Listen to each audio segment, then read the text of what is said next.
G ಪ್ರಣಾಮಗಳು ಪ್ರಭುಜಿ. Hare Krishna ಎಲ್ಲ ಭಕ್ತರಿಗೂ. ಹರೇ ಕೃಷ್ಣ ಗುರುಜಿ. ಹರೇ ಕೃಷ್ಣ ಮಾತಾಜಿ. ಹರೇ ಹರೇ ಕೃಷ್ಣ. ಪ್ರಭುಜಿ. ಹರೇ ಕೃಷ್ಣ ಎಲ್ಲರಿಗೂ ಪ್ರಣಾಮಗಳು. ಹರೇ ಕೃಷ್ಣ. ಹರೇ ಕೃಷ್ಣ ಹರೇ ಕೃಷ್ಣ ಪ್ರಭುಜಿ. ಪ್ರಣಾಮಗಳು. ಹರೇ ಕೃಷ್ಣ. ಹರೇ ಕೃಷ್ಣ ಮಾತಾಜಿ. ಹರೇ ಕೃಷ್ಣ. ಎಲ್ಲರಿಗೂ ಈ ದಿನದ ಗೋಪೂಜೆ, ಗೋವರ್ಧನ ಪೂಜೆ ಶುಭಾಶಯಗಳು.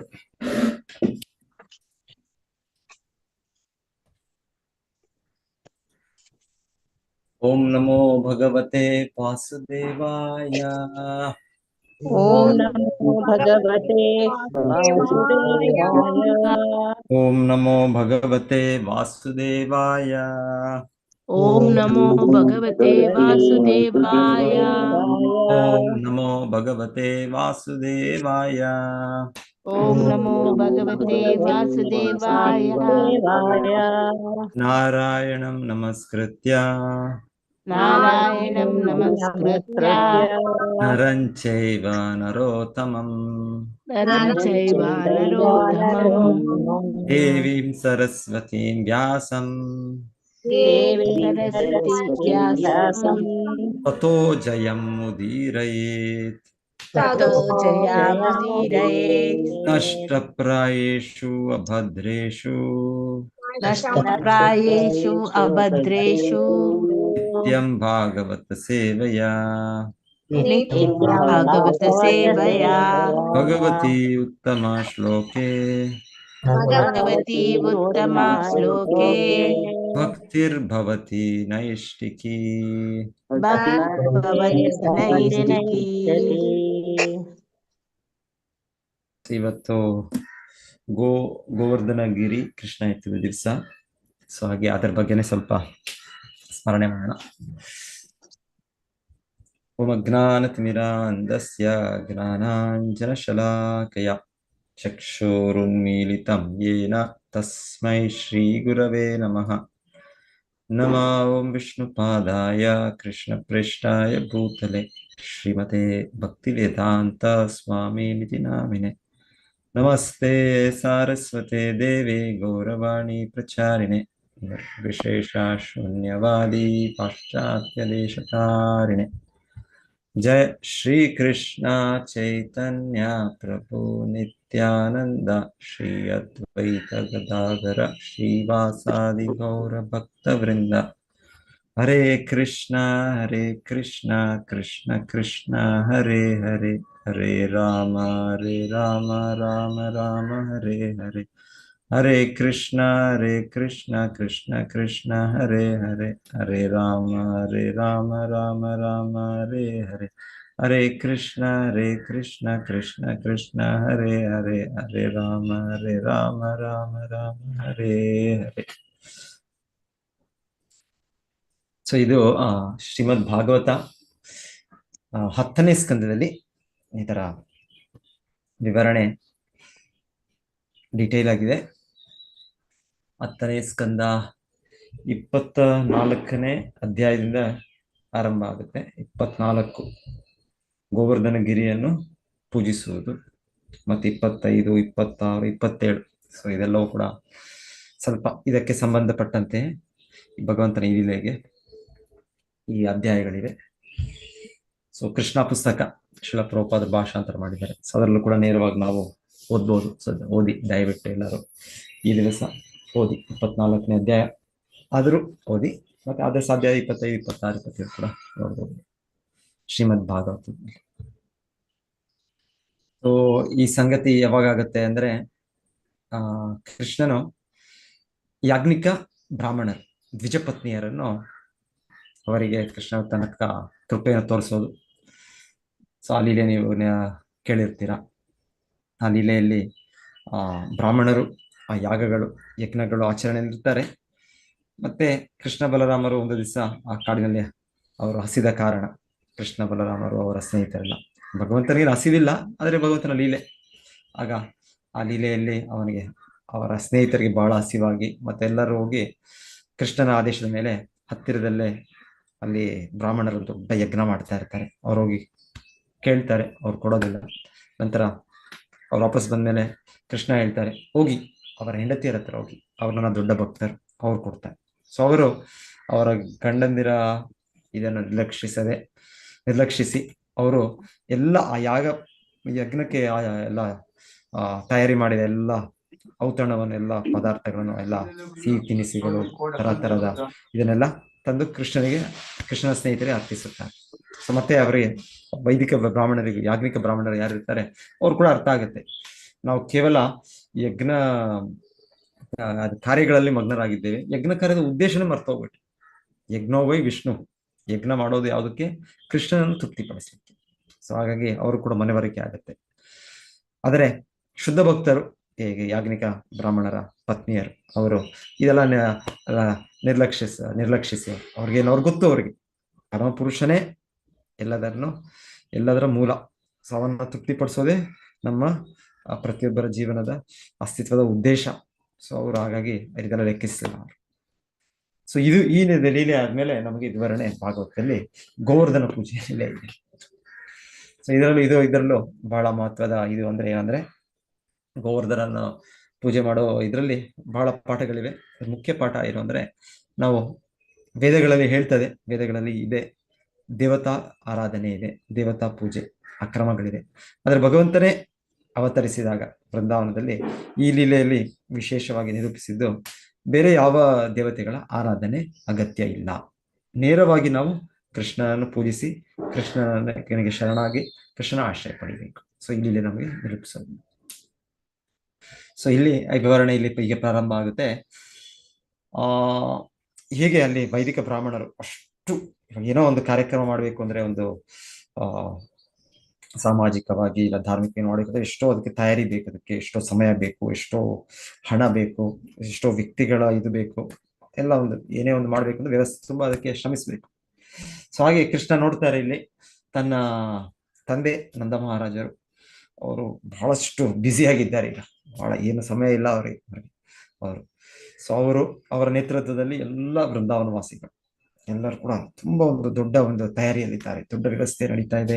ಎಲ್ಲ ಯತ್ನ ಕುಂಡಗಳ ಇದೆಲ್ಲ ರಚನೆ ಆಗ್ತಾ ಇದೆಯೋ, ಮತ್ತೆ ಇನ್ನೊಂದು ಇದೇ ರೀತಿಯಲ್ಲಿ ಆಹಾರ ಪದಾರ್ಥಗಳ ತಯಾರಿ ಆಗ್ತಾ ಇದೆಯೋ, ಎಲ್ಲ ಧಾನ್ಯಗಳು, ತುಪ್ಪ ಇದೆಲ್ಲ ತರ್ತಾ ಇದ್ದಾರೆ ಇದೆಲ್ಲ.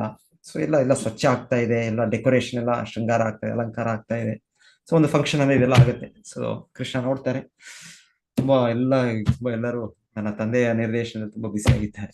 ಸೊ ಕೃಷ್ಣ ಏನ್ ಮಾಡ್ತಾರೆ, ಬಂದು ಅವ್ರ ತಂದೆ ಕೇಳ್ತಾರೆ, ತಂದೆ ನಂದ ಮಹಾರಾಜಗೆ, ಅಪ್ಪ ಇದೇನಿದು, ಇಷ್ಟು ದೊಡ್ಡ ವ್ಯವಸ್ಥೆ ಏನೋ ನಡೀತಾ ಇದೆ, ಇದೇನೋ ಒಂದು ದೊಡ್ಡ ಒಂದು ಪೂಜೆ ಏನೋ ಒಂದು ನಡೆಯೋ ತರ ಕಾಣುತ್ತೆ, ಈ ಒಂದು ಯಜ್ಞ ನಡೆಯೋ ತರ ಕಾಣುತ್ತೆ.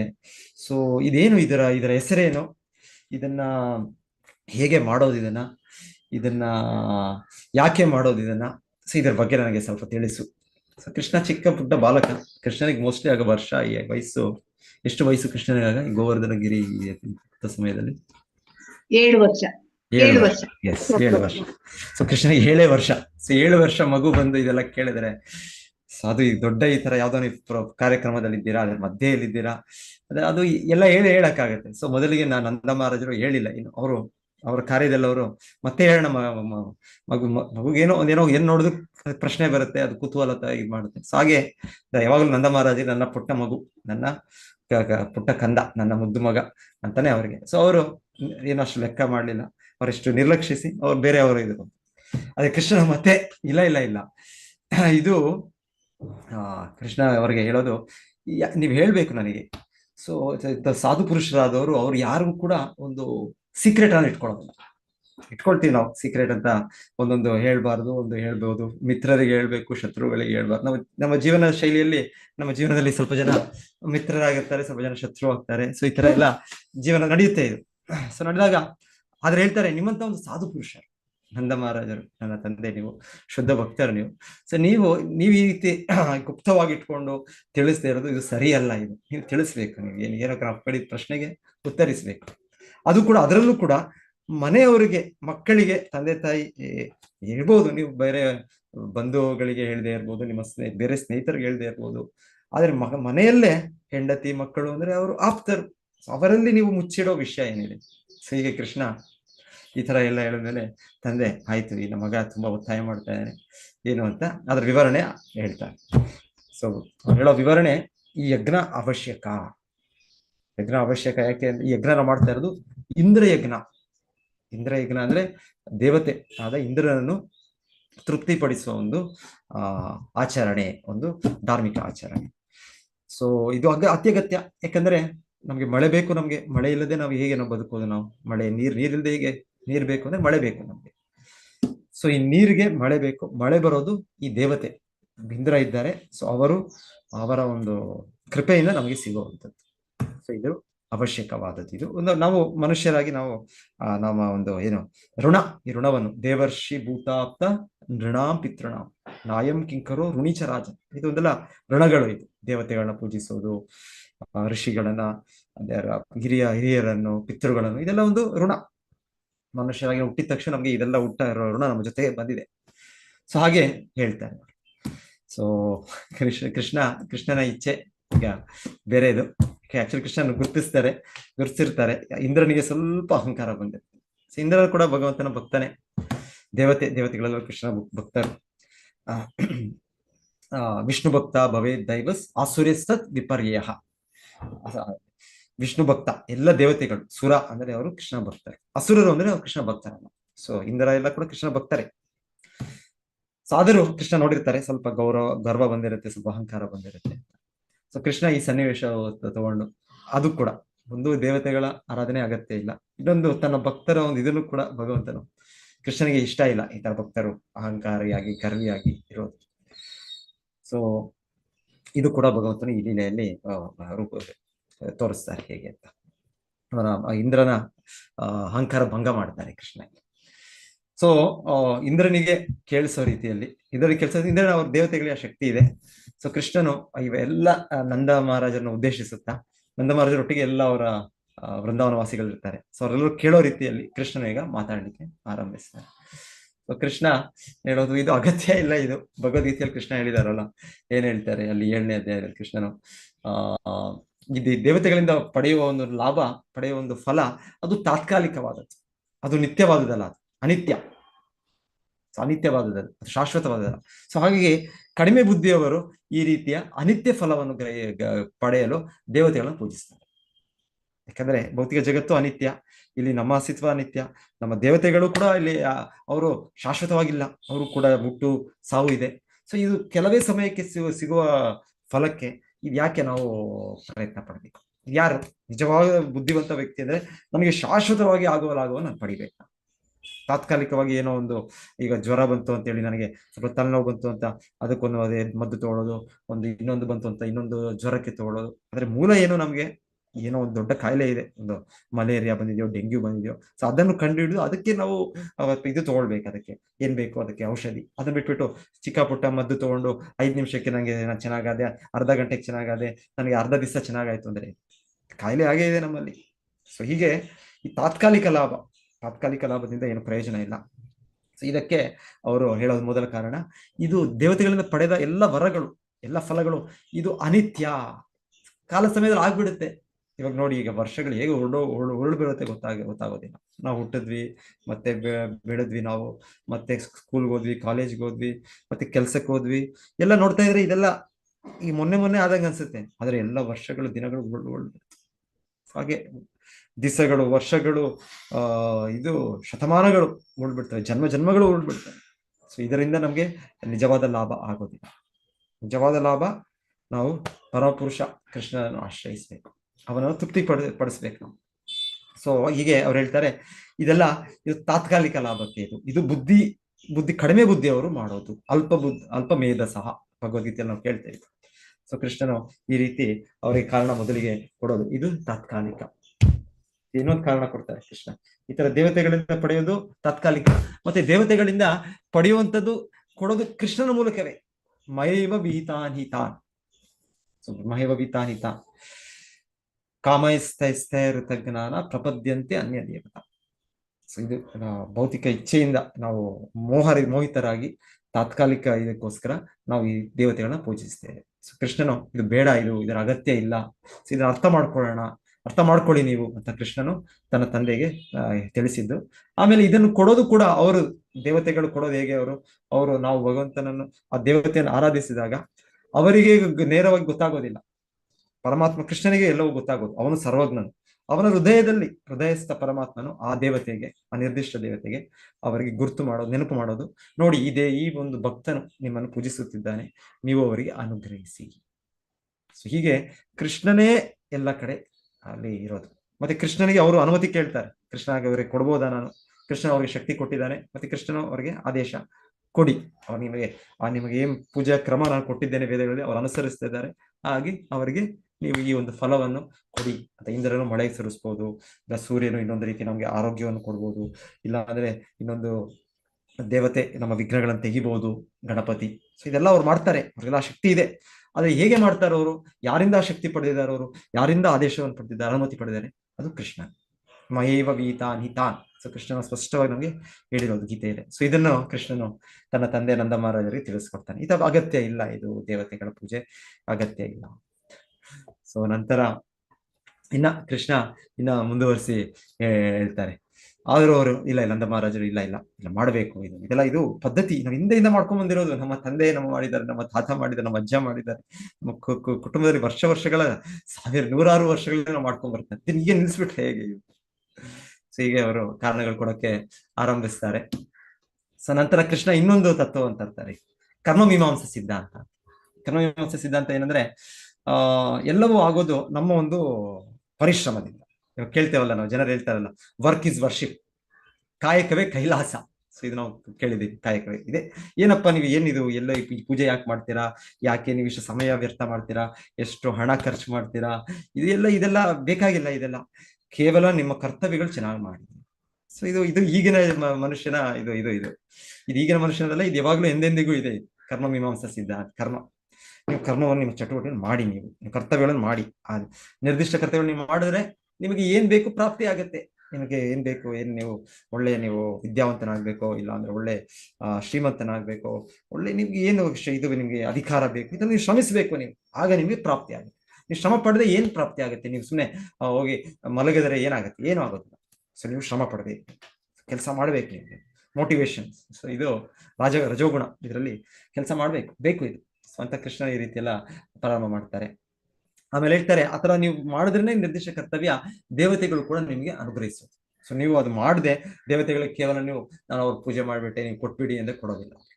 ನಿಮ್ಮ ಕರ್ತವ್ಯನೂ ಸ್ವಲ್ಪ ಮಾಡ್ಬೇಕು, ಮತ್ತೆ ಅವ್ರು ಅನುಗ್ರಹಿಸೋದು. ಸೊ ಈ ರೀತಿ ಕೃಷ್ಣನು ಕರ್ಮ ಸಿದ್ಧಾಂತವನ್ನು ಹೇಳ್ತಾ ಬರ್ತಾರೆ, ಕರ್ಮ ಮಾಡ್ಬೇಕು.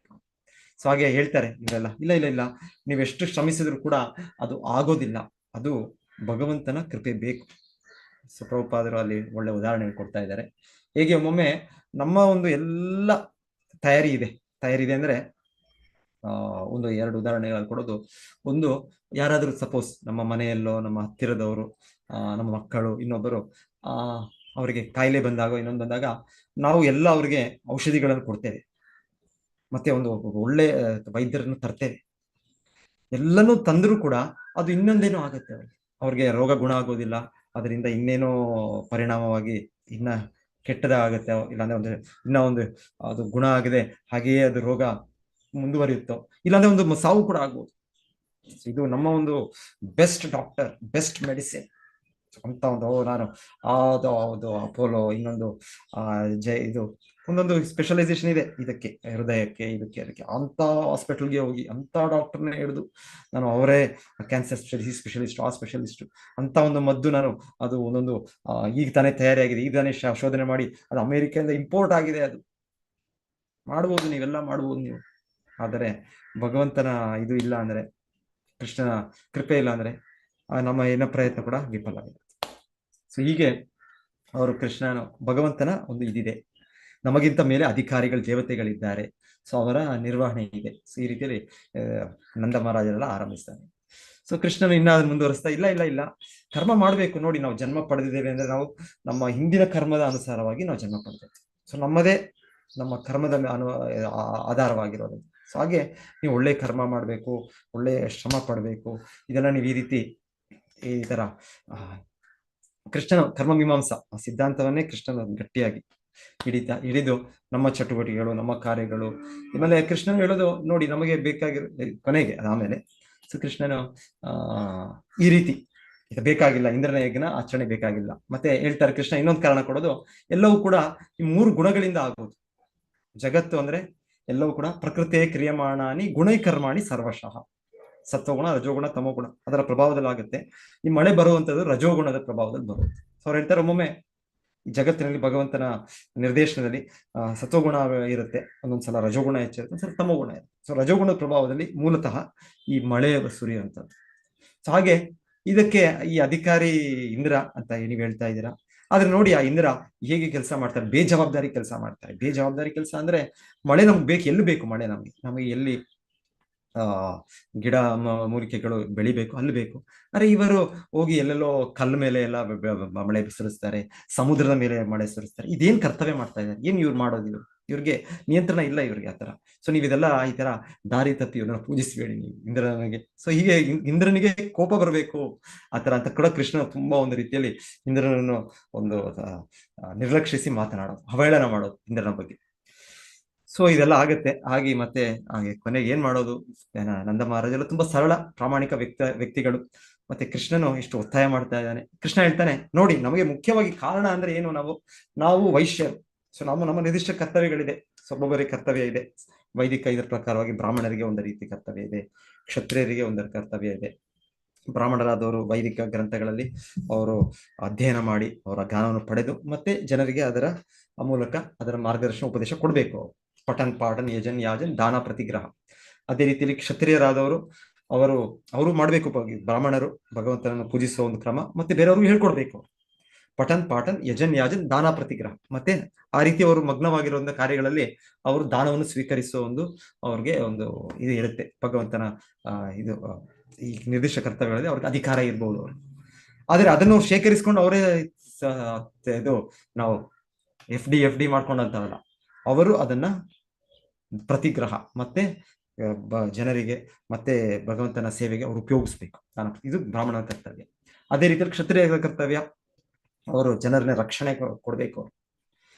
ಸೊ ನಂತರ ಆಮೇಲೆ ವೈಶ್ಯರ ಕರ್ತವ್ಯ, ಅವರು ಕೃಷಿ ಗೋರಕ್ಷೆ ವಾಣಿಜ್ಯಂ, ಕೃಷಿಯನ್ನು ಮಾಡಬೇಕು, ಗೋರಕ್ಷಣೆ ಮಾಡಬೇಕು. ಸೊ ವಿಶೇಷತಃ ಇವತ್ತು ಕೃಷ್ಣನು ಇದು ಗೋಪೂಜೆ, ಕೃಷ್ಣನೇ ವೈಶ್ಯರಾಗಿದ್ರು ಅವ್ರು ಜಾಸ್ತಿ ಕೃಷಿ ಎಲ್ಲ ಮಾಡ್ತಾ ಇರ್ಲಿಲ್ಲ, ಇಲ್ಲ ವಾಣಿಜ್ಯದಲ್ಲಿ ಇರ್ಬೋದು ಸ್ವಲ್ಪ ಈ ಗೋರಕ್ಷಣೆಯಿಂದ ಸಿಗೋ ಪದಾರ್ಥಗಳಿಂದ ವ್ಯಾಪಾರ. ಸೊ ಮುಖ್ಯವಾಗಿ ಗೋರಕ್ಷಣೆ. ಸೊ ಇದು ವೈಶ್ಯರ ಕರ್ತವ್ಯ. ಸೊ ಕೃಷ್ಣನು ಹೇಳೋದು ನಾವು ಈ ಕರ್ತವ್ಯನ ಮಾಡೋಣ, ಗೋರಕ್ಷಣೆ ಮಾಡೋಣ. ಮತ್ತೆ ಗೋರಕ್ಷಣೆಗೆ ನಮ್ಗೆ ಈ ಗೋವರ್ಧನ ಗಿರಿ ಬೆಟ್ಟ ನಮ್ಗೆ ಅತಿ ಅಗತ್ಯ. ಸೊ ಬೆಟ್ಟ ಇರೋದ್ರಿಂದನೇ ಹೇಳ್ತಾರೆ ಒಂದೊಂದ್ಸಲ ಮಳೆಗಳು ಕೂಡ ಅಲ್ಲಿ ಬರ್ತವೆ, ಅಲ್ಲಿಂದ ನಮ್ಗೆ ನದಿಗಳು ಸುರಿತವೆ. ಆಮೇಲೆ ಬೆಟ್ಟ ಇರೋ ಅಲ್ಲಿ ಗೋವರ್ಧನ ಬೆಟ್ಟ ಮೇಲೆ ಅಷ್ಟು ವಿಜೃಂಭಣೆಯಾಗಿ ಎಲ್ಲ ನಮಗೆ ಗೋವುಗಳಿಗೆ ಬೇಕಾದ ತರದ ಹುಲ್ಲು ಇದೆಲ್ಲ ಸಸಿಗಳು ಎಲ್ಲ ಇವೆ. ಸೊ ಅದಕ್ಕೆ ನಾವು ಗೋ ಪೂಜೆ ಮಾಡೋಣ, ಗೋವರ್ಧನ ಪೂಜೆ ಮಾಡೋಣ ಅಂತ ಕೃಷ್ಣನು. ಸೊ ಆಯ್ತು, ನಂದ ಮಹಾರಾಜೆಲ್ಲ ಆಯ್ತು. ಇವಾಗ ಕೃಷ್ಣ ಹೇಳೋದ್ರಲ್ಲಿ ಏನು ತಪ್ಪಿಲ್ಲ, ಏನು ಸರಿನೇ, ಎಲ್ಲ ಸರಿಯಾಗೇ ಇದೆ, ಎಲ್ಲ ತತ್ವವಾಗಿದೆ, ಶಾಸ್ತ್ರದ ಪ್ರಕಾರ ಇದೆ, ವೇದಗಳ ಅನುಸಾರವಾಗಿದೆ. ಸೊ ಆಯ್ತು, ನಾವು ಇದು ಏನು ಇಂದ್ರ ಯಜ್ಞ ಆರಂಭಿಸಿದ್ದೇವೆ, ಈ ಕಾರ್ಯ ಇದನ್ನ ಮುಗಿಸ್ಬೇಡ, ನಂತರ ಮಾಡೋಣ. ನಾವು ಇದು ಫಂಕ್ಷನ್ ಪ್ರತಿ ದಿವಸ ಮಾಡೋಕ್ಕಾಗತ್ತಾ? ಇವತ್ತು ಫಂಕ್ಷನ್ ಆದ್ರೆ ನಾಳೆ ಮಾಡ್ಬೇಕಂದ್ರೆ ಇವತ್ತು ಮತ್ತೆ ತಿರ್ಗಾ ಅಯ್ಯೋ ಅದಕ್ಕೆ ತಯಾರಾಗ್ಬೇಕು, ಅದಕ್ಕೆ ಸಾಮಗ್ರಿಗಳು ಬೇಕು, ಅದಕ್ಕೆ ಜನ ಬೇಕು, ಎಷ್ಟು ಇದಿದೆ ಹೇಗೆ.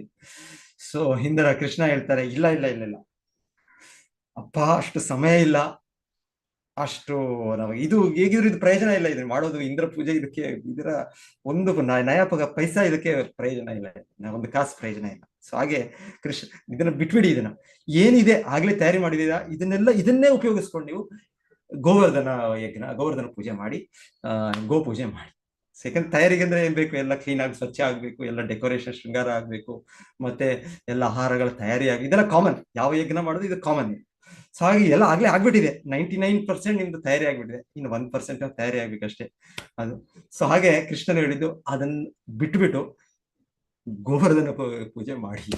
ಕೃಷ್ಣ ಅದಕ್ಕೂ ಕೂಡ ಹೇಗೆ ಮಾಡ್ಬೇಕು, ತರದ ಆಹಾರ ಪದಾರ್ಥಗಳು ತಯಾರಿ ಮಾಡ್ಬೇಕು. ಕೃಷ್ಣ ರಸಗುಲ್ಲ, ಸಂದೇಶ, ದವಸ ಧಾನ್ಯಗಳು ಇದರಿಂದ ಆಗೋದು, ಅಂದ್ರೆ ತರದ ಒಂದು ಔತಣ ಮಾಡುವಾಗ ಚಪ್ಪನ್ ಭೋಗ್ ಹೇಳ್ತಾರೆ. ಇವತ್ತು ನಮ್ಮ ದೇವಸ್ಥಾನ ಹೇಳ್ತಾರೆ, ಕೆಲವು ಭಕ್ತರು ಆಗಲೇ ಶುರು ಮಾಡ್ಕೊಂಡೆ, ನಾವು ಹೇಳಿಲ್ಲ ಅವ್ರಿಗೆ, ಅವರ ಸ್ವಂತ ಅವ್ರು ಮಾಡ್ತಾ ಇದ್ದಾರೆ. ನನಗೆ ಮರ್ತೋಯ್ತು, ಏನ್ ಮಾಡೋದು, ನಮ್ಮ ಬುದ್ಧಿ, ನಮ್ಮ ಇದು ನೆನಪು ಶಕ್ತಿ ಹಾಗೆ. ಒಂದು ಮಾಡಿದ್ರೆ ಇನ್ನು 10 ಕೆಲಸ ಮರ್ತೋಗ್ಬಿಡ್ತೀವಿ ನಾವು. ಎನಿವೆ, ನಾವು ಸಂಜೆ ಕೂಡ ಕಾರ್ಯಕ್ರಮ ಇದೆ. ಅವರು ರಜನಿ ಮಾತಾಜಿ ಅಂತ ಅವರು ತುಂಬಾ ಒಳ್ಳೆ ಭಕ್ತರು. ಪ್ರತಿ ವರ್ಷ ಅವರು ಈ ಗೋವರ್ಧನ ಇದಕ್ಕೆ ಚಪ್ಪನ್ ಭೋಗ್ ಅಲ್ಲ, ಡಬಲ್ ಚಪ್ಪನ್ ಭೋಗ್ ಮಾಡ್ತಾರೆ. ಚಪ್ಪನ್ ಭೋಗ್ ಅಂದ್ರೆ ಎಷ್ಟು ಚಪ್ಪನ್ ಭೋಗ್ ಅಂದ್ರೆ 64. ಡಬಲ್ ಚಪ್ಪನ್ ಭೋಗ್ ಅಂದ್ರೆ ಎಷ್ಟು ಮಾತಾಜಿ? 128. 128 ಐಟಮ್ಸ್. ಆ ಮಾತಾಜಿ ಅವರು ಮನೆಯಲ್ಲಿ ಪ್ರತಿ ವರ್ಷ ಈ ಗೋವರ್ಧನ ಪೂಜೆ ಅಂದ್ರೆ ಅವರು ಗೋವರ್ಧನ ಇದು ಅಂದ್ರೆ 3-4 ದಿವಸದಿಂದಾನೇ ಅವ್ರು ಸ್ಟಾರ್ಟ್ ಮಾಡ್ಕೊಳ್ತಾರೆ. ಇವಾಗ ಹೇಗೆ ನೀವೆಲ್ಲ ಮಾಡ್ತೀರಾ, ದಸರಾ ಟೈಮಲ್ಲಿ ಮಾಡ್ತಿರೋ, ದೀಪಾವಳಿ ಟೈಮಲ್ಲಿ ಮಾಡ್ತಿರೋ, ಬೇರೆ ಬೇರೆ ಇದ್ರಲ್ಲಿ ಎಲ್ಲ ನಿಮ್ ಕ್ರಮ ಇರುತ್ತೆ. ನಿಮ್ಗೆ ದಸರಾ ಟೈಮಲ್ಲಿ ಎಲ್ಲ ಇರುತ್ತೆ. ಅದೇ ರೀತಿಯಲ್ಲಿ ಗೋವರ್ಧನ ಪೂಜೆಗೆ ಆ ಮಾತಾಜಿ ಅವರು ಎಷ್ಟೋ ವರ್ಷಗಳಿಂದ ನಾನು ನೋಡ್ತೇನೆ. ನಾವೊಂದು ಅಟ್ಲೀಸ್ಟ್ ನಾನು ನೋಡಿದಾಗೆ ಒಂದು 10 ವರ್ಷ ನೋಡ್ತಾ ಇದ್ದೇವೆ ಅವ್ರನ್ನ. ಪ್ರತಿ ಟೈಮು ಅವರು ಅಷ್ಟು ಎಲ್ಲ ಐಟಮ್ ನಮ್ಗೆ ತಿನ್ಲಿಕ್ಕೆ ಆಗೋದಿಲ್ಲ. ನಾವು ಅದೇ ಭಗವಂತನಿಗೆ ಅರ್ಪಣೆ ಮಾಡ್ತಾರೆ, ಗೋವರ್ಧನ ಪೂಜೆ ಗೋವರ್ಧನಿಗೆ ಅರ್ಪಣೆ ಮಾಡ್ತಾರೆ. ಆಮೇಲೆ ಒಂದು ಟೇಸ್ಟ್ ನೋಡೋಣ ಅಂದ್ರೂ ನಮಗೆ ಆಗೋದಿಲ್ಲ. ಅಷ್ಟು ಬಗೆ ಬಗೆಯ ತಿನಿಸು, ಮತ್ತೆ ಎಲ್ಲ ಭಕ್ತರು ಕೂಡ ಎಲ್ಲರೂ ಎನಿವೆ ಭಗವಂತನ ಇದು ಲೀಲೆ, ಭಗವಂತನು ಸೊ ಹೀಗೆ ಆ ಮಾತಾಜಿ ಆ ರೀತಿಯಲ್ಲಿ ತಯಾರಿ ಮಾಡ್ತಾರೆ. ಸೊ ಕೃಷ್ಣನು ಈ ರೀತಿಯಲ್ಲಿ ಗೋವರ್ಧನ ಪೂಜೆ ಅಂದ್ರೆ ಹೀಗೆ ಮಾಡೋದು ಕ್ರಮ. ಭಗವಂತನ ತಿಳಿಸಿದ್ದು ಈ ರೀತಿ ಮಾಡಿ. ಇದೆಲ್ಲ ಆಗ್ಲೇ ಮಾಡಿದ್ದೀರಾ ನೀವು, ಇಂದ್ರ ಪೂಜೆಗೆ ಯಜ್ಞಕ್ಕೆ ತಯಾರಿ ಆಗಿದ್ದೀರಾ, ಇನ್ನ ಮಾಡಿ, ಇನ್ನ ಸ್ವಲ್ಪ ತಯಾರಿ ಮಾಡಿ. ಸೊ ಎಲ್ಲ ಗೋಪಿಕೆಯರು ಎಲ್ಲರೂ, ಯಶೋದೆ ಎಲ್ಲ ಶ್ರೀಮತಿ ಯಾರಿದ್ದಾರೆ ಅವರೆಲ್ಲರೂ ಗೋಪಿಕೆಲ್ಲ ಸೇರಿ ಇನ್ನ ಹೆಚ್ಚು ತಯಾರಿ ಮಾಡ್ತಾರೆ. ಮಾಡಿ ಕೃಷ್ಣ ಈ ರೀತಿ ಗೋವರ್ಧನನ್ನು ಪೂಜಿಸಬೇಕು ಅಂತ ಹೇಳೋದು. ಸೊ ಓಕೆ, ಸೊ ಕೊನೆಗೆ ಹೇಳ್ತಾರೆ, ಕೊನೆಗೆ ಮಹಾರಾಜನಂದರು ಒಪ್ತಾರೆ. ಅವ್ರಿಗೆ ಒಪ್ಪಿ ಅವರು ಆಯ್ತು ಇದನ್ನೇ ಮಾಡೋಣ ನಾವು ಅಂತ ಅವ್ರು ಏನು ಇಂದ್ರ ಯಜ್ಞಕ್ಕೆ ಇಟ್ಟಿದ್ರು ಅದನ್ನ ತೆಗೆದು ಈಗ ಗೋವರ್ಧನ ಪೂಜೆಗೆ ಸ್ಟಾರ್ಟ್ ಮಾಡ್ತಾರೆ. ಸೊ ಗೋವರ್ಧನ ಪೂಜೆಯಲ್ಲಿ ಕೃಷ್ಣ ಇನ್ನ ವಿವರಣೆ ಹೇಳ್ತಾರೆ. ಇದರಲ್ಲಿ ಪ್ರಸಾದ ವಿತರಣೆ ಚೆನ್ನಾಗಾಗಬೇಕು. ಸೊ ಆಕ್ಚುಲಿ ವೈದಿಕ ಇದರಲ್ಲಿ ಯಾವುದೇ ಒಂದು ಇದಾದರೆ ಕೂಡ ಅದು ಪ್ರಸಾದ ವಿತರಣೆ ಅದು ಮುಖ್ಯ ಕಾರ್ಯ. ಅದು ಭಗವಂತನ ಆರಾಧನೆ ನಡೆಯುತ್ತೆ. ನಡೆದ್ಮೇಲೆ ಕೊನೆಗೆ ಎಲ್ಲರಿಗೂ ಪ್ರಸಾದ ವಿತರಣೆ. ಸೊ ಪ್ರಸಾದ ವಿತರಣೆ ಅದರಲ್ಲಿ ಎಲ್ಲರಿಗೂ, ಎಲ್ಲ ಜನರಿಗೂ. ಸೊ ಇಲ್ಲಿ ವಿವರಣೆ ಇದೆ. ಇಲ್ಲಿ ಇದರಲ್ಲಿ ಚಾಂಡಾಲ, ಸೊ ಇದೆಲ್ಲ ಹೇಳ್ತಾರೆ. ಇದು ಒಂದು ಯಾರು ಇದೆಲ್ಲ ಜನ್ಮದಿಂದ ಅಂತಲ್ಲ, ಆದರೆ ಅವರವರ ಆಚರಣೆಯಿಂದ. ಆದರೆ ಈ ಧಾರ್ಮಿಕ ಕಾರ್ಯಗಳಲ್ಲಿ ಎಲ್ಲರೂ ಕೂಡ ಒಟ್ಟಿಗೆ ತೊಡಗಿ ಆಚರಿಸಿ ಎಲ್ಲರೂ ಕೂಡ ಪ್ರಸಾದವನ್ನು ಸ್ವೀಕರಿಸ್ತಾರೆ. ಸೊ ಕೃಷ್ಣನು ಆ ರೀತಿ ಈ ಕಾರ್ಯವನ್ನು ಮಾಡಿದ್ದರು. ಸೊ ಪ್ರಭುಪಾದರು ಹೇಳ್ತಾರೆ, ಈಗ ಮುಖ್ಯವಾಗಿ ಇವಾಗ ಇದೆ ಏನು ಇಂಡಸ್ಟ್ರಿಯಲಿಸ್ಟ್ ವರ್ಕರ್ಸ್, ಇವರ ಮಧ್ಯೆ ತುಂಬಾ ಇದಿರುತ್ತೆ. ಅಯ್ಯೋ ಇವರೆಲ್ಲ ಹಣ ಮಾಡ್ತಾ ಇದ್ದಾರೆ, ನಮ್ಮನ್ನ ಎಕ್ಸ್ಪ್ಲಾಯ್ಟ್ ಮಾಡ್ತಾ ಇದ್ದಾರೆ ಅಂತ ಜನರು ಭಾವಿಸ್ತಾ ಇರ್ತಾರೆ. ಆದ್ರೆ ಶ್ರೀಲ ಪ್ರಭುಪಾದರು ಹೇಳ್ತಾರೆ, ಎಲ್ಲರೂ ಕೂಡ ಈ ರೀತಿ ಒಟ್ಟಿಗೆ ಸೇರಿ ನಮ್ಮ ಕೃಷ್ಣ ಪ್ರಜ್ಞಾ ಮಂದಿರದಲ್ಲಿ ಈ ರೀತಿಯ ಕ್ರಮ, ಈ ರೀತಿ ಆಚರಣೆ ಮಾಡೋದು, ಎಲ್ಲರೂ ಸೇರಿ ಎಲ್ಲರೂ ಪ್ರಸಾದ ಸ್ವೀಕರಿಸೋದ್ರಿಂದ ಇದು ಶ್ರೀಮಂತರು, ಇದು ಬಡವರು, ಇದರ ಇದು ಹೋಗುತ್ತೆ. ಮತ್ತೆಲ್ಲರೂ ಕೂಡ ಒಂದು ತೃಪ್ತಿ ಪಡಿತಾರೆ. ಇಲ್ಲ ಅಂದ್ರೆ ಅದು ತುಂಬಾ ಡಿಸ್ಟೆನ್ಸ್, ತುಂಬಾ ದೊಡ್ಡ ಇದು, ಎಷ್ಟೇ ಆದ್ರೂ ಕೂಡ ಯಾರು ಕೂಡ ತೃಪ್ತಿ ಪಡಿಸಕ್ಕಾಗಲ್ಲ.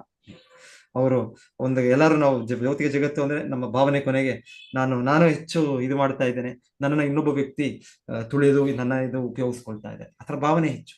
ಆದ್ರೆ ಈ ತರ ದೊಡ್ಡ ಕಾರ್ಯಕ್ರಮಗಳು ಮಾಡಿದ್ರೆ, ಉದ್ಯಮಿಗಳು ಮಾಡಿದ್ರೆ, ಈ ರೀತಿ ಎಲ್ಲ ಮಾಡಿದ್ರೆ, ಅವರು ಪ್ರಾಯೋಜಿಸಿ ಎಲ್ಲ ಮಾಡಿದ್ರೆ, ಅವಾಗ ಪ್ರಸಾದ ವಿತರಣೆ ಆಗಿ ಎಲ್ಲರೂ ಕೂಡ ಭಾಗವಹಿಸಿ ಅದರ ಪ್ರಸಾದ ಸೇವನೆ ಮಾಡೋದ್ರಿಂದ ಎಲ್ಲರಿಗೂ ಕೂಡ ಆ ಪರಸ್ಪರ ಒಂದು ಪ್ರೀತಿ ಬೆಳೆಯುತ್ತೆ, ಬೆಳವಣಿಗೆ ಆಗುತ್ತೆ. ಮತ್ತೆ ಕೃಷ್ಣನು ಇದರಲ್ಲಿ ವಿವರಿಸೋದು, ಈ ರೀತಿಯ ಯಜ್ಞಗಳಲ್ಲಿ ಎಲ್ಲರೂ ಪ್ರಸಾದಗಳಂದ್ರೆ ಕೇವಲ ಮನುಷ್ಯರಲ್ಲ, ಎಲ್ಲ ಪ್ರಾಣಿಗಳು ಕೂಡ. ಇಲ್ಲಿ ವಿವರಣೆ ಇದೆ, ಇಲ್ಲಿ ಇದರಲ್ಲಿ ಅಧ್ಯಾಯದಲ್ಲಿ ಬೆಕ್ಕುಗಳು, ನಾಯಿಗಳು ಎಲ್ಲ ಅವ್ರಿಗೂ ಕೂಡ ಪ್ರಸಾದ. ಆಕ್ಚುಲಿ ನಮ್ಮ ವೈದಿಕ ಕ್ರಮದ ಪ್ರಕಾರ ಅವರನ್ನು ನಾವು ಮನೆಯ ಒಳಗೋ ಇಲ್ಲ ದೇವಸ್ಥಾನದ ಒಳಗೆ ನಾವು ಬಿಡೋದಿಲ್ಲ.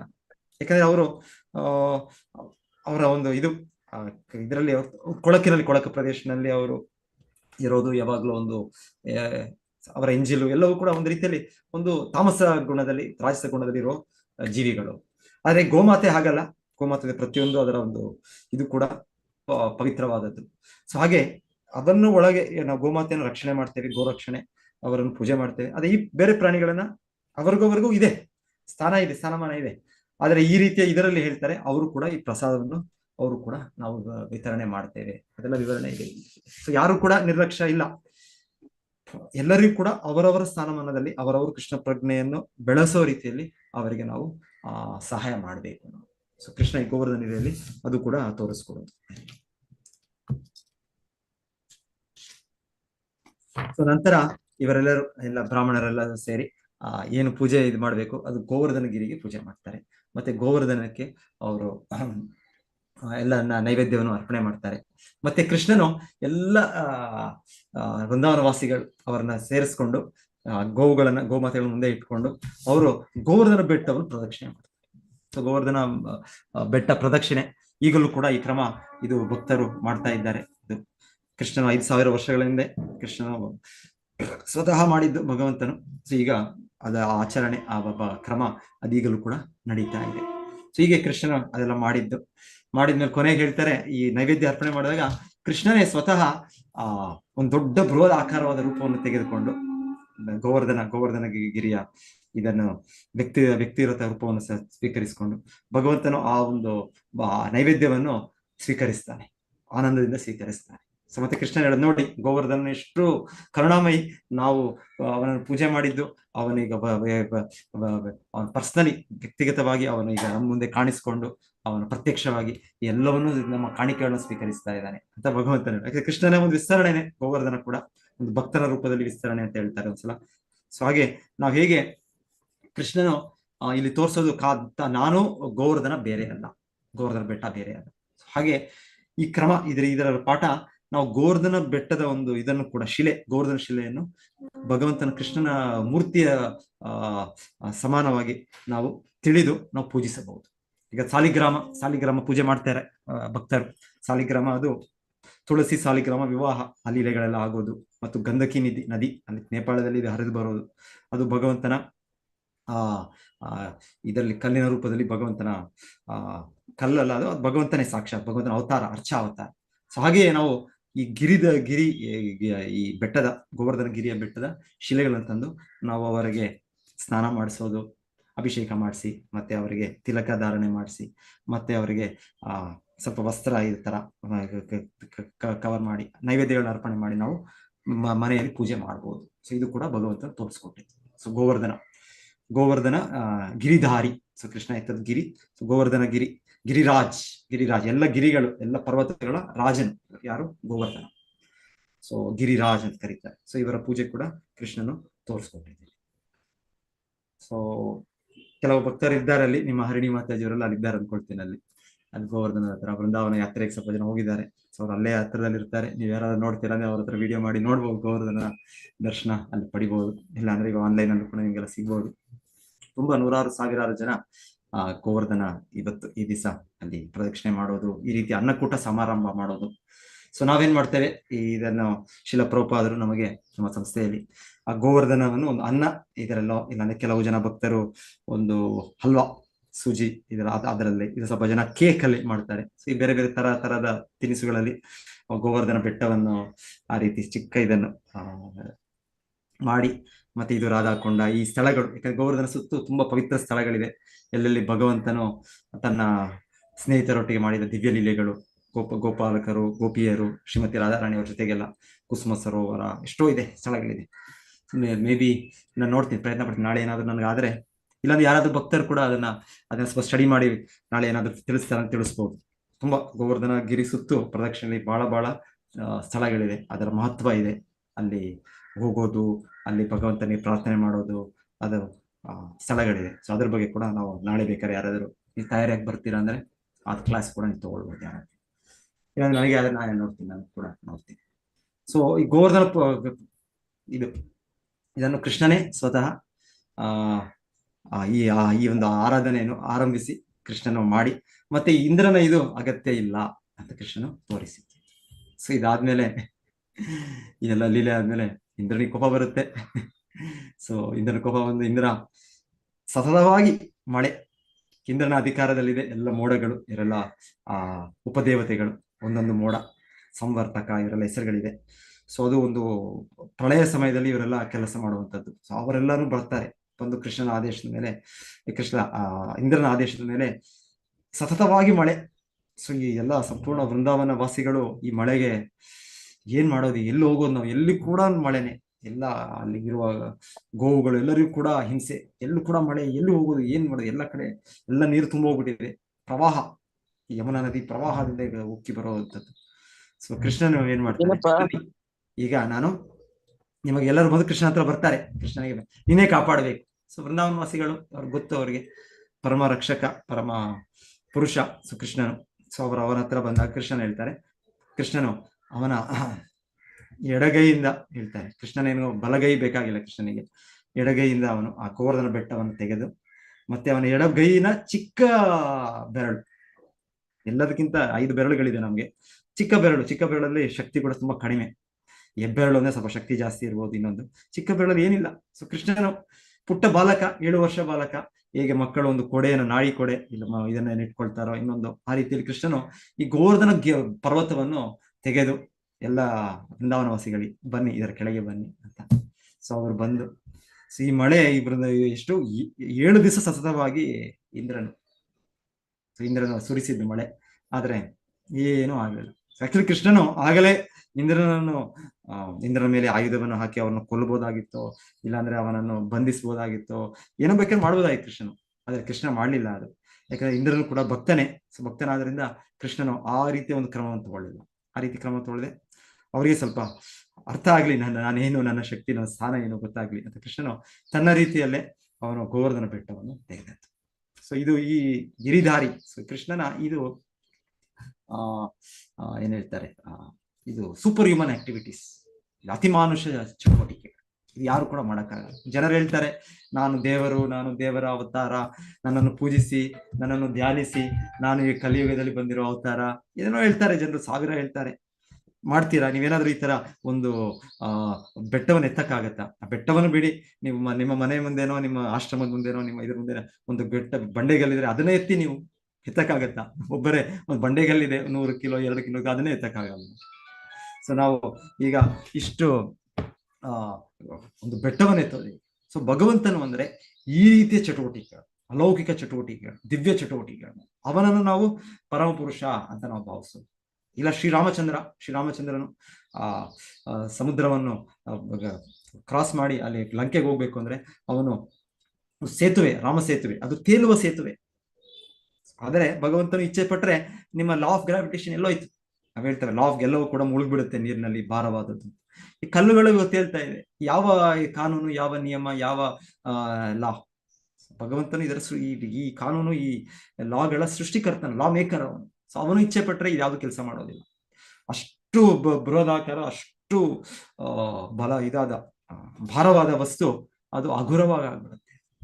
ಗಾಳಿಯಲ್ಲಿ ಎಲ್ಲವೂ ತೇಲ್ಕೊಂಡು ಹೋಗ್ತವೆ. ಹಾಗೆ ಭಗವಂತನು ಈ ಗೋವರ್ಧನ ಗಿರಿಯನ್ನು ಅದು ಏನು ಭಾರ ಇಲ್ಲ ರೀತಿಯಲ್ಲಿ ಭಗವಂತನು ಅದನ್ನು ಏನು ಬೇಕಾದ್ರೂ ಮಾಡ್ಬೋದು ಕೃಷ್ಣ. ಅದು ಪರಮ ಪುರುಷ, ಅದು ದೇವರು ಅಂದ್ರೆ. ಸೊ ನಾವು ಸ್ವಲ್ಪ ನಮ್ಮ ಭಗವಂತನ ಬುದ್ಧಿ ಕೊಟ್ಟಿದ್ದಾನೆ, ಈ ಮೆದುಳು ಕೊಟ್ಟಿದ್ದಾನೆ, ಇದನ್ನ ಸರಿಯಾದ ರೀತಿಯಲ್ಲಿ ಉಪಯೋಗಿಸ್ಕೊಂಡು ಏನು ಭಗವಂತ ಅಂದ್ರೆ, ಯಾರು ಭಗವಂತ ಅಂದ್ರೆ. ಸೊ ಭಗವಂತನ ಕೃಷ್ಣ ಅವನ ಚಟುವಟಿಕೆಗಳು ತೋರಿಸಿದ್ದು ಅವನು ಸಾಮಾನ್ಯ ವ್ಯಕ್ತಿ ಅಲ್ಲ. ಅವನು ಒಬ್ಬ ನಮ್ಮ ರೀತಿಯಲ್ಲಿ ಅವನು ಜನ್ಮ ಆಯ್ತು, ಅವನು ತಂದೆ ತಾಯಿ ಇದ್ರು, ಅವನು ಹೀಗೆ ಈ ರೀತಿ ನಾವು ಅಲ್ಲಿ ಇಲ್ಲಿ ಟಿವಿಯಲ್ಲಿ ಕೇಳಿದ್ದು, ಅಲ್ಲಿ ಸಿನಿಮಾ ಅಲ್ಲಿ ನೋಡಿದ್ದು, ಅಲ್ಲಿ ಯಾವ್ದೊಂದು ಕಾದಂಬರಿ ಕೇಳಿದ್ದು, ಅಲ್ಲಿ ಯಾರು ರಾಜಕಾರಣಿ ಹೇಳಿದ್ದು. ಸೊ ಈ ರೀತಿನ ಯಾವ್ದಾದ್ರು ಒಂದು ವಿದ್ಯಾಭ್ಯಾಸ ಮಾಡ್ಬೇಕು ಅಂದ್ರೆ ಅದರಲ್ಲಿ ಯಾರು ತಜ್ಞರಿದ್ದಾರೆ ಅವರಿಂದ ತಿಳ್ಕೊಳ್ಬೇಕು, ಆ ಒಂದು ಅಧ್ಯಾಪಕರಿಂದ ತಿಳಿಬೇಕು ನಾವು. ಅವಾಗ ಆ ಜ್ಞಾನ ವಿಜ್ಞಾನ ನಮ್ಗೆಲ್ಲ ಪ್ರಾಪ್ತಿಯಾಗಿ. ಅದೇ ರೀತಿಯಲ್ಲಿ ಭಗವದ್ ವಿಜ್ಞಾನ, ಭಗವಂತನ ಈ ಜ್ಞಾನ, ಈ ಧರ್ಮದ ಜ್ಞಾನ ಪಡಿಬೇಕು ಅಂದ್ರೆ ನಾವು ಸರಿಯಾದ ಒಂದು ಗುರುಷ್ಯ ಪರಂಪರೆಯಲ್ಲಿ ಬರೋ ವ್ಯಕ್ತಿಗಳು, ಅವರಿಂದ ನಾವು ಆಚಾರ್ಯರು, ಅವರಿಂದ ತಿಳಿದು ಭಗವಂತ ಅಂದ್ರೆ ಏನು, ನಾನು ಏನು, ನನ್ನ ಅವನ ಸಂಬಂಧ ಏನು, ಸೊ ಭಗವಂತನು ಯಾರು, ಅವನು ಹೇಗೆ ಈ ಜಗತ್ತನ್ನು ನಿಯಂತ್ರಿಸ್ತಾ ಇದ್ದಾನೆ. ಸೊ ಇದೆಲ್ಲ ನಾವು ಈ ಭಗವತ್ ತತ್ವ ವಿಜ್ಞಾನವನ್ನು ಸರಿಯಾಗಿ ಅರ್ಥ ಮಾಡ್ಕೊಳ್ಳೋ ಪ್ರಯತ್ನ ಮಾಡಬೇಕು. ಸೊ ಹರೇ ಕೃಷ್ಣ. ಸೊ ನಾನು ಇವತ್ತಿಗೆ ನಿಲ್ಲಿಸ್ತೇನೆ. ಗೋವರ್ಧನ ಇದು ಮುಂದುವರ್ಸೋಣ, ನಾಳಿದ್ದು ಕೂಡ ಸ್ವಲ್ಪ ಹೇಳ್ಬೋದು ಗೋವರ್ಧನ ಬಗ್ಗೆ. ಬಹಳ ಇದೆ ಹೇಳೋದು ಗೋವರ್ಧನ ಲೀಲೆ ಬಗ್ಗೆ. ಸೊ ಸ್ವಲ್ಪ ನಾನು ನೆನಪಾದಷ್ಟು ನಾನು ಹೇಳಕ್ಕೆ ಪ್ರಯತ್ನ ಪಟ್ಟೆ. ಹರೇ ಕೃಷ್ಣ ಪ್ರಭು. ಹರೇ ಕೃಷ್ಣ ಮಾತಾಡಿ. ಅಲ್ಲಿ ಅಲ್ಲಿಂದ ಇದು ಗೋವರ್ಧನ್ಗಿಂದ ನಾವು ಏನಾದ್ರು ತರ್ಬೋದ ಪ್ರಭು, ಕಲ್ಲು ಏನಾದ್ರು? ಅದು ಹೇಳ್ತಾರೆ, ಈಗ ಹೇಳ್ತಾರೆ ಅಲ್ಲಿ ಗೋವರ್ಧನ ಆ ಭಕ್ತರು ವೃಂದಾವನದಲ್ಲಿ ಯಾರಿರ್ತಾರೆ ಅವರ ವೃಂದಾವನ ವಾಸಿಗಳಿಂದ ತಗೊಳ್ಳಿ ಅಂತ ಕೂಡ ಏನೋ ಹೇಳ್ತಾರೆ. ಯಾರಾದ್ರೂ ಅಲ್ಲಿ ಭಕ್ತರು ಅವರೇ ವೃಂದಾವನ ವಾಸಿಗಳು ಇರ್ತಾರೆ, ಅವರಿಂದ ಕೇಳಿ ಯಾವ್ದು ತಗೊಂಡ್ ಬನ್ನಿ, ಆಮೇಲೆ ನೀವು ತಂದು ಮನೆಯಲ್ಲಿ ಪೂಜೆ ಮಾಡ್ಬೋದು. ತಗೊಂಡ್ ಬರ್ಬಾರ್ದು ಅಂದ್ಬಿಟ್ರೆ ಪ್ರಭು, ನಮ್ಗೆ ಅಷ್ಟ ಆಸೆ ಇತ್ತು ತಗೊಂಡ್ಬರ್ಬೇಕು ಅಂತ. ಪ್ರಭುಗಳು ಅಲ್ಲಿ ಒಬ್ರು ಪ್ರಭುಗಳು ಅದು ಏನು ತಗೊಂಡ್ ಹೋಗ್ಬಾರ್ದು, ಅದ್ರದ್ದು ಡಬಲ್ ನೀವು ತಗೊಂಡೋದ್ಮೇಲೆ ನೀವು ಅದು ಪೂಜೆ ಮಾಡ್ಬೇಕು ಕರೆಕ್ಟ್ ಆಗಿ. ಭಗವಂತನ ಇದು ನಾವು ದೇವಸ್ಥಾನದಲ್ಲಿ ಏನಾಗುತ್ತೆ ಆ ತರ ನಮಗೆ ಒಂದು ವ್ಯವಸ್ಥೆ ಇರುತ್ತೆ. ಎಷ್ಟೋ ಜನ ಭಕ್ತರಿದ್ದಾರೆ, ಒಬ್ಬರಿಲ್ಲ ಅಂದ್ರೆ ಇನ್ನೊಬ್ಬರು. ಇವಾಗ ನಿನ್ನೆ ಕಾರ್ಯಕ್ರಮ ಐತಿ ಎಲ್ಲೋ ಮನೆಯಲ್ಲಿ ಯಾರೋ ಭಕ್ತರ ಮನೆಯಲ್ಲಿ, ಸೊ 25 ಜನ ಭಕ್ತರು ಹೋಗ್ಬಿಟ್ರು ಅಲ್ಲೇ ಎಲ್ಲರೂ. ಸೊ ಆದ್ರೆ ಇನ್ನೊಬ್ರು ಯಾರು ನಾವು ಫ್ರೀ ಇದ್ದೇವೆ, ಅವರು ಇದ್ದಾರೆ, ಅವ್ರು ಪೂಜೆ ಮಾಡ್ತಾರೆ, ಭಗವಂತ ಸೇವೆ ಮಾಡ್ತಾರೆ, ಅವ್ರಿಗೊಂದು ಅವಕಾಶ, ಅವ್ರ ಭಾಗ್ಯ. ಸೊ ಹೀಗೆ ದೇವಸ್ಥಾನದಲ್ಲಿ ಏನಾಗುತ್ತೆ ಒಂದು ವ್ಯವಸ್ಥೆ ಇರುತ್ತೆ ಬಹಳ ಜನ. ಮನೆಯಲ್ಲಿ ಒಂದ್ಸಲ ಆತರ ನಮ್ಗೆ ಇನ್ನ ಫ್ಯಾಮಿಲಿಯವರು ಎಲ್ಲರೂ ಇಲ್ಲ. ಅದು ಈಗ ಮೊದಲಿನ ತರ ನಮಗೆ ಜಾಯಿಂಟ್ ಫ್ಯಾಮಿಲಿಗಳಿಲ್ಲ, ಎಷ್ಟೋ ಜನ ಇದ್ದಾರೆ. ನಾವೆಲ್ಲ ಎಷ್ಟು ಗಂಡ ಹೆಂಡತಿ ಮಕ್ಕಳು, ಒಬ್ಬನೇ ಮಗ ಒಬ್ಬನೇ ಮಗಳು, ಈ ರೀತಿ ಇರೋದು.